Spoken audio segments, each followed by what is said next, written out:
Ya kalau memang ada rokoknya kan rezekinya sampean. Tahu nggak ada. Kalau nggak ada, Ada apa enggak? Nanti, siapa? nanti ada apa enggak? Apanya? Rokoknya. Pak, sampean periksa satu persatu. Kalau ada, sampean penggal kepala saya.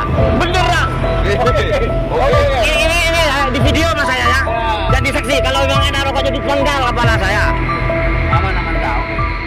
Sebuah video yang merekam aksi dramatis antara supir truk dan petugas bea cukai di Pekalongan viral di media sosial. Insiden tersebut terjadi saat truk yang melintas dicegat oleh tim bea cukai karena diduga mengangkut rokok ilegal. Dalam rekaman video yang diunggah akun TikTok @bosmapan pada Senin 1 September 2025, terlihat sang supir menolak keras tuduhan membawa barang ilegal. Ia bahkan menyatakan dengan lantang bahwa dirinya rela kepalanya dipenggal jika benar di dalam truknya terdapat rokok. Meski supir bersikeras tidak membawa barang ilegal, petugas tetap bersikukuh untuk memeriksa isi muatan. Supir kemudian menantang lebih jauh. Jika terbukti tidak ada rokok, ia meminta uang Rp500.000 sebagai bentuk tanggung jawab moral dari pihak bea cukai. Setelah dilakukan pemeriksaan, hasilnya mengejutkan publik. Tidak ditemukan satupun rokok di dalam truk. Tim bea cukai pun akhirnya memberikan uang senilai Rp500.000 seperti yang diminta supir. Aksi ini memicu berbagai reaksi dari warganet.